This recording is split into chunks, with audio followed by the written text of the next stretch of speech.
أعوذ بالله من الشيطان الرجيم. بسم الله الرحمن الرحيم. يسألونك عن الأنفال قل الأنفال لله والرسول فاتقوا الله وأصلحوا ذات بينكم وأطيعوا الله ورسوله إن كنتم مؤمنين. فرمایا تم سے مال غنیمت کے متعلق پوچھتے ہیں، آپ فرما دیجئے کہ مال غنیمت تو اللہ اور اس کے رسول کا حصہ ہے، پس تم لوگ اللہ سے ڈرو اور اپنے آپس کے تعلقات درست کرو، اللہ اور اس کے رسول کی اطاعت کرو اگر تم ایمان والے ہو. انما المؤمنون الذين اذا ذكر الله وجلت قلوبهم واذا تليت عليهم آياته زادتهم ایمانا وعلى ربهم يتوکلون. سچے اہل ایمان تو وہ لوگ ہیں جن کے دل اللہ کا ذکر سن کر ڈر جاتے ہیں، جب اللہ کی آیات ان کے سامنے پڑھی جاتی ہیں تو ان کا ایمان بڑھنے لگ جاتا ہے. سبحان اللہ. اور وہ اپنے رب پر بھروسہ کرتے ہیں. الذین یقیمون الصلاة ومما رزقناہم ینفقون. جو نماز قائم کرتے ہیں اور جو کچھ ہم نے ان کو دیا اس میں سے ہمارے راستہ میں خرچ کرتے ہیں. اولئک هم المؤمنون حقا لهم درجات عند ربهم ومغفرۃ ورزق کریم. ایسے لوگ پکے ایمان والے ہیں، ان کے لیے ان کے رب کے پاس بڑے درجے ہیں. فرمایا قصوروں سے درگزر ہے اور بہترین رزق ہے. سبحان اللہ. محترم سامعین، سورۃ الانفال ہے.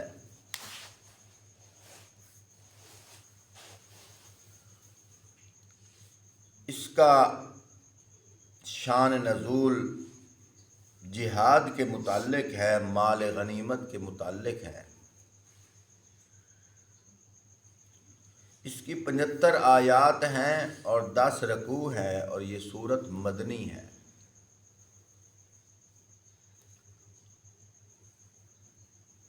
اسلام کی جو پہلی جنگ ہے اس کو غزوہ بدر کہا جاتا ہے.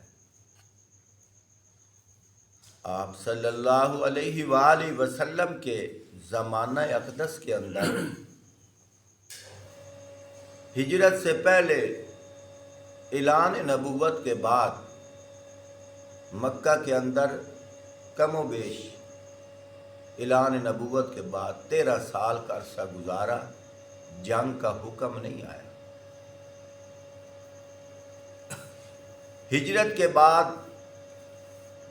10 سال کا عرصہ گزارا. اس 10 سال کے عرصے میں 100 جنگیں لڑی گئی ہیں اور اس 100 جنگوں کے اندر بعض جنگیں ایسی ہیں جن میں آپ صلی اللہ علیہ وآلہ وسلم بنفس نفیس خود تشریف لے گئے. بعض جنگیں ایسی ہیں آپ صلی اللہ علیہ وآلہ وسلم کسی صحابی کو سپہ سالار بنا کر بھیج دیتے تھے. جن جنگوں میں آپ صلی اللہ علیہ وآلہ وسلم بنفس نفیس خود تشریف لے گئے ہیں ان جنگوں کو غزوات کہا جاتا ہے. 28 غزوات ہیں جن میں پہلی جنگ غزوہ بدر ہے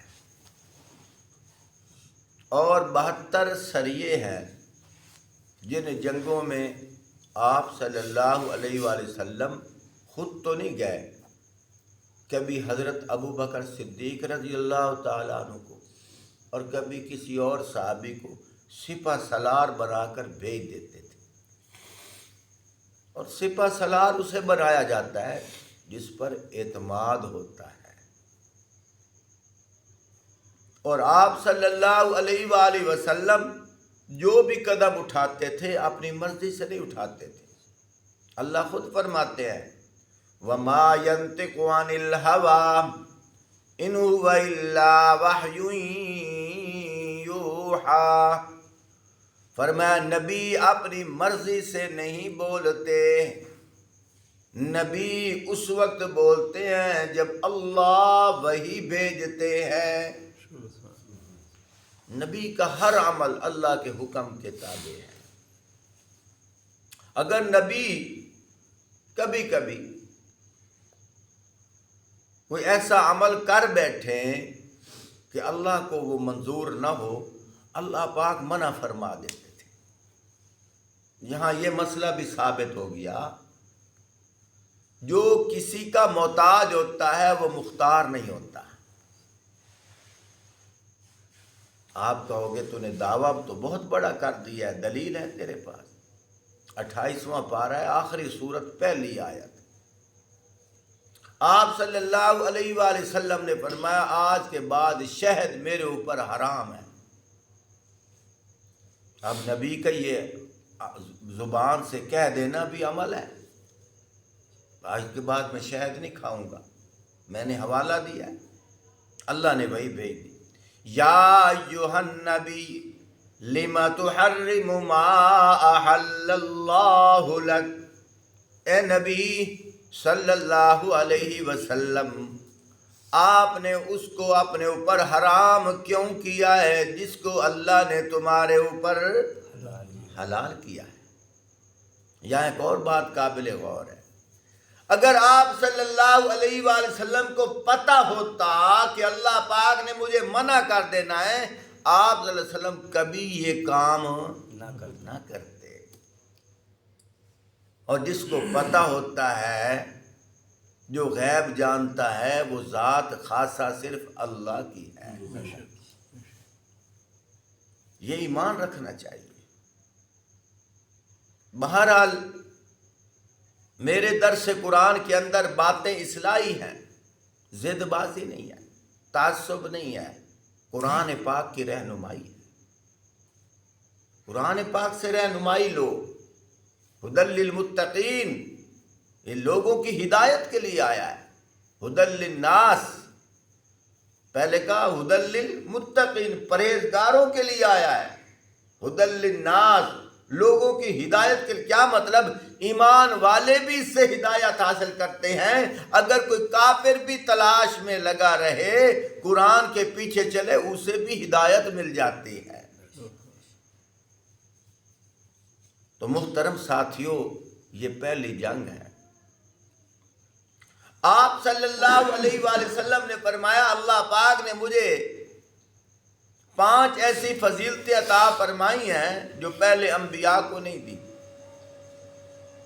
ایک جگہ 6 بھی ہے. ان میں سے ایک فضیلت یہ ہے وَأُحِلَّتْ لِيَ الْغَنَائِمُ، مال غنیمت کو اللہ پاک نے میری امت میں حلال کر دیا ہے.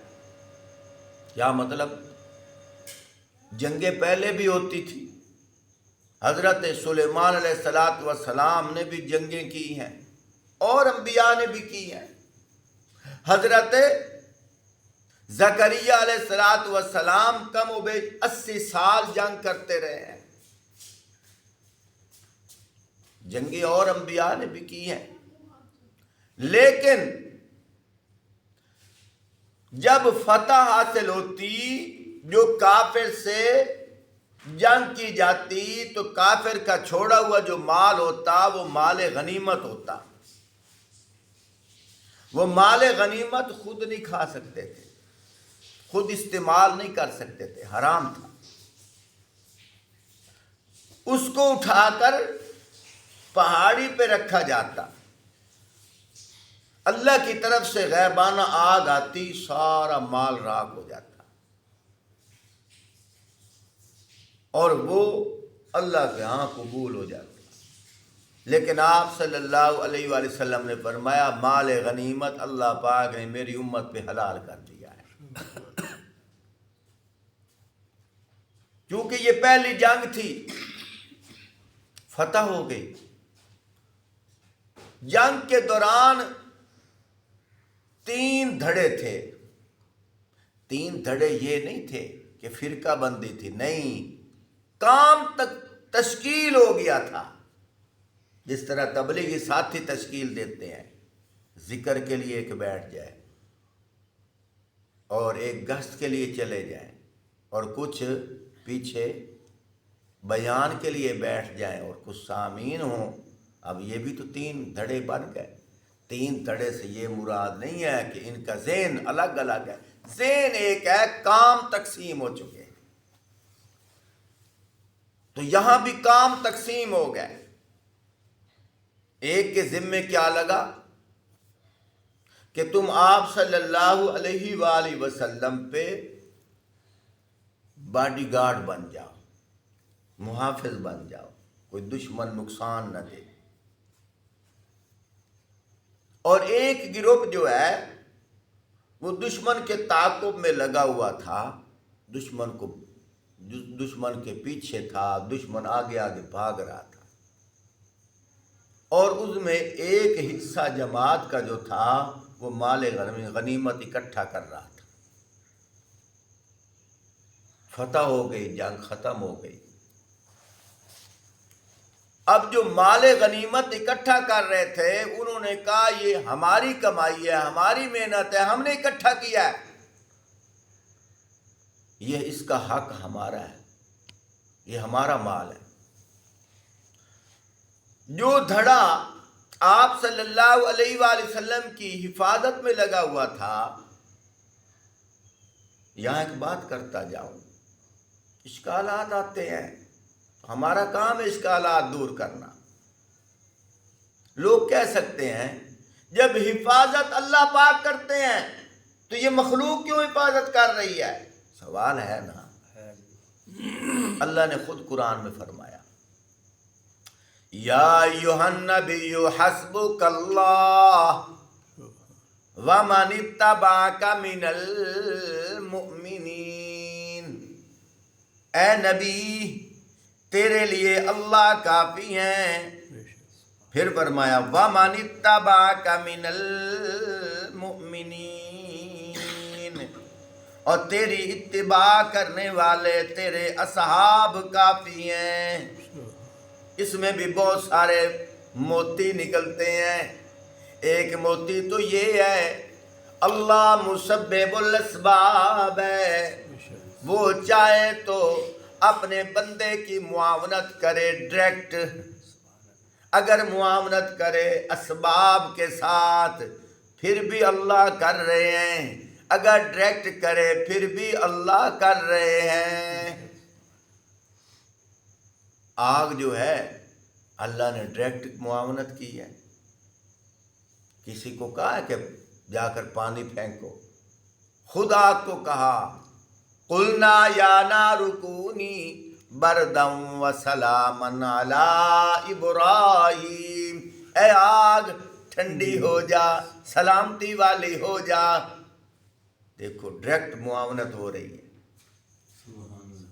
یہ اللہ مسبب الاسباب ہے۔ اور دوسرا یہ ہے اللہ حفاظت تو اللہ پاک کرتے ہیں، لیکن وَمَنِ اتَّبَعَكَ مِنَ الْمُؤْمِنِينَ، بس 2-3 باتیں یہاں سے لے لو، باتیں تو بہت ساری ہیں۔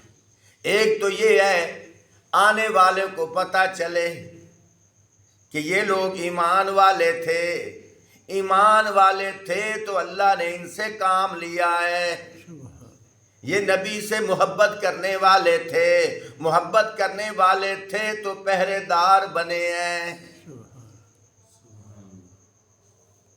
اور ایک موتی یہاں سے یہ بھی نکلتا ہے، فرمایا اسباب کی دنیا میں تگ و دو کرو، ہیل حجت کرو، محنت کرو، صرف اللہ پہ چھوڑ کر نہ بیٹھے رہو۔ آپ کہو گے یہ کہاں ہے؟ حدیث پاک کے اندر آتا ہے ایک صحابی آئے، آپ صلی اللہ علیہ وسلم نے فرمایا کیسے آیا؟ یا رسول اللہ سواری پہ آیا ہوں۔ فرمایا گدر ہے؟ یا رسول اللہ میں نے اللہ کی آس پہ چھوڑ دی ہے۔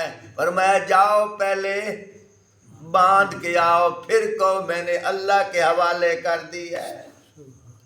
دونوں نقشے مل رہے ہیں، سمجھ آ رہی ہے نا؟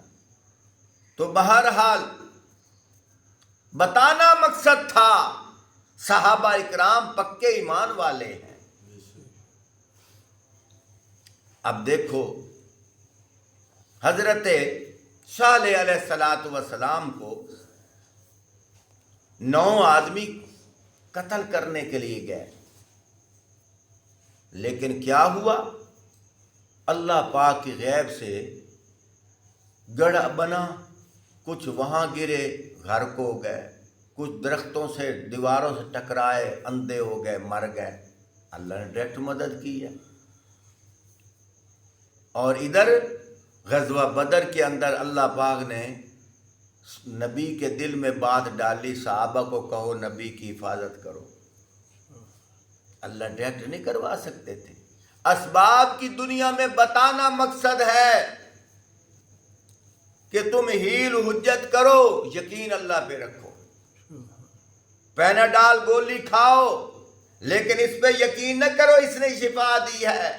اسباب کی دنیا میں علاج کرو لیکن شفا کی امید اللہ سے رکھو۔ یہ نہیں کہ پڑے رہو اللہ شفا دے گا شفا دے گا شفا دے گا، نہیں، کرو کچھ۔ اسباب کی دنیا میں محنت کرو لیکن توکل اللہ پہ رکھو۔ بہرحال کیونکہ ٹائم تھوڑا ہے، میں نے تھوڑا سا سفر بھی کرنا ہے، باتیں بتانی ہیں، تو بات یہ ہے، اور یہ باتیں تمہید کے طور پر بتانا مقصد یہ ہے کہ یہی واقعات سن کر کچھ لوگ گمراہ ہو گئے ہیں۔ صحابہ پہ انہوں نے غلط گمان کیے ہیں۔ دیکھو جی، صحابہ مال کے لیے لڑے تھے، دیکھو مال اکٹھا کر رہے ہیں، قرآن بتا رہا ہے، تو ہم نے ذہن تو صاف کرنا ہے نا۔ قرآن بتا رہا ہے، ظاہری بات ہے، ابھی میں نے ترجمہ پھر پڑھوں گا، میں اس لیے بتا رہا ہوں کام تشکیل ہو گئے، ایک حضور صلی اللہ علیہ وسلم کی حفاظت کے لیے، اور ایک دشمن کے تعاقب کے لیے، تیسرا مال جمع کرنے والوں نے کہا کہ یہ ہم نے مال سمیٹا ہے، یہ مال ہمارا ہے، اس میں اور کسی کا حق نہیں ہے۔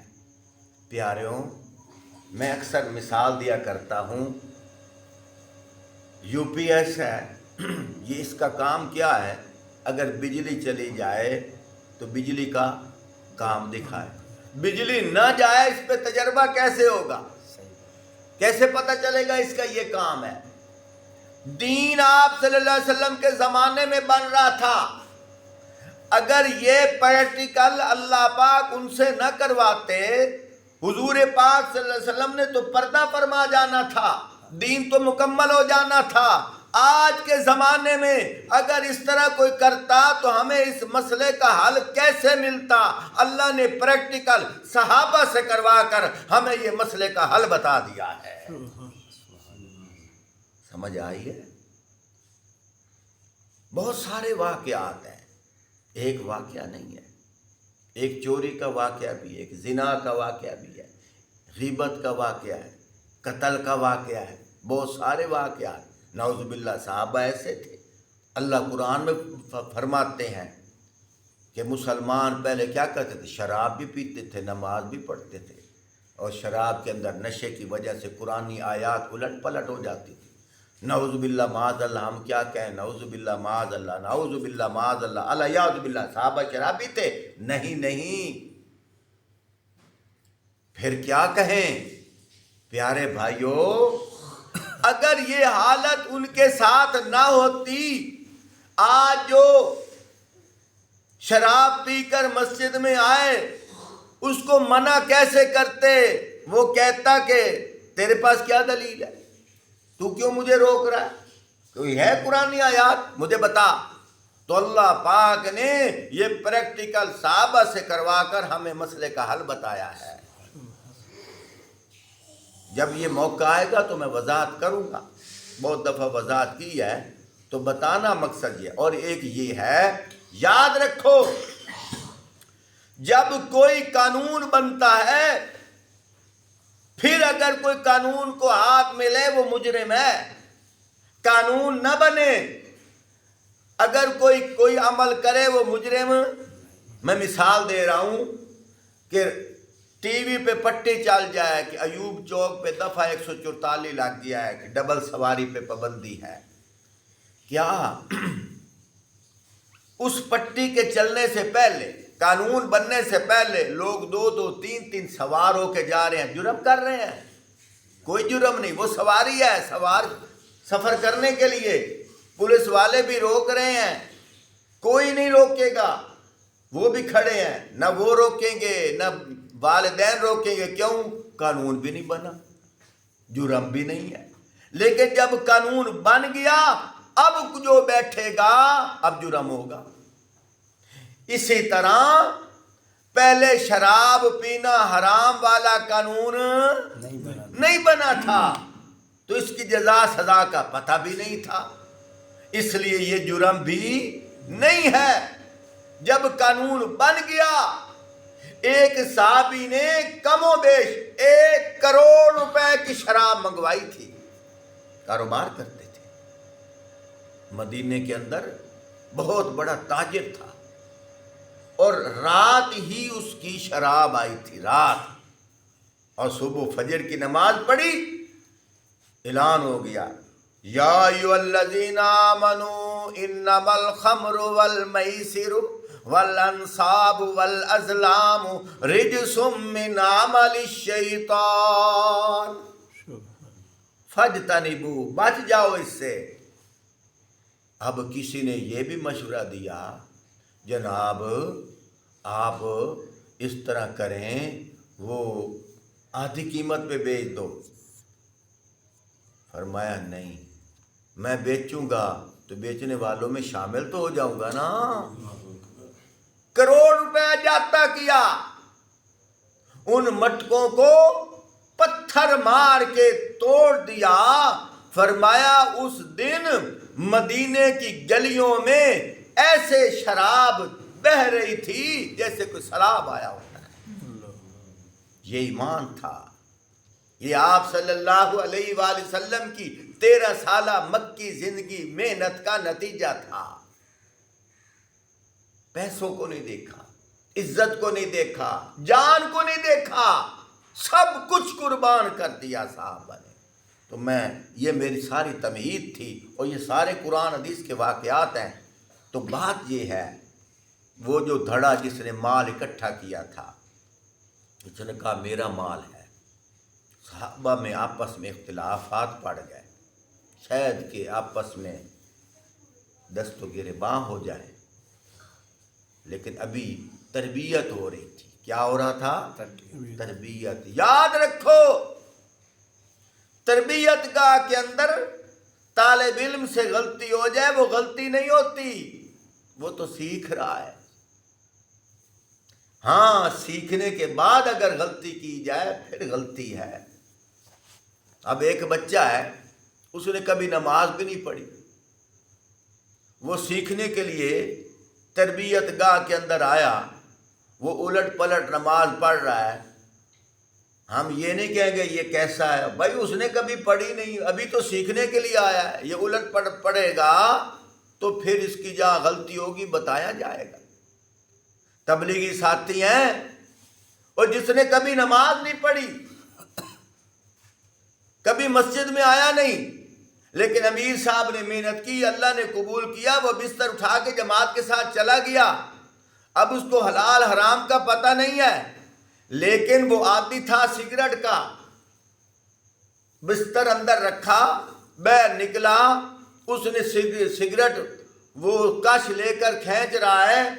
4 آدمی گزر گئے، یار کیسے تبلیغی ہیں، دیکھو جی لوگوں کو کہتے ہیں فضولیات میں نہ پڑھو، خود سگریٹ پی رہے ہیں. امیر صاحب کو شکایت کی، امیر صاحب نے کہا ارے بھائی ابھی آج ہی تو آیا ہے، اس بیچارے کو کیا پتا، ابھی کچھ دن گزارنے تو دو اس کو، اس کا دل ٹوٹ نہ جائے۔ اب کچھ دن گزارنے کے بعد اس کے چہرے پہ داڑھی بھی آ گئی اور سنت رسول کا پابند بھی ہوگا، تہجد گزار بھی بن گیا، سگریٹ بھی پھینک دی، لوگوں کو منع بھی کر رہا ہے۔ کتنے ایسے واقعات ہیں۔ معلوم یہ ہوا جو تربیت لینے کے لیے آئے اس سے غلطی ہو جائے وہ غلطی نہیں ہوتی۔ تو صحابہ تو آپ صلی اللہ علیہ وآلہ وسلم کی تربیت میں انہوں نے اپنا داخلہ لیا ہوا تھا، شاگردان رسول ہیں۔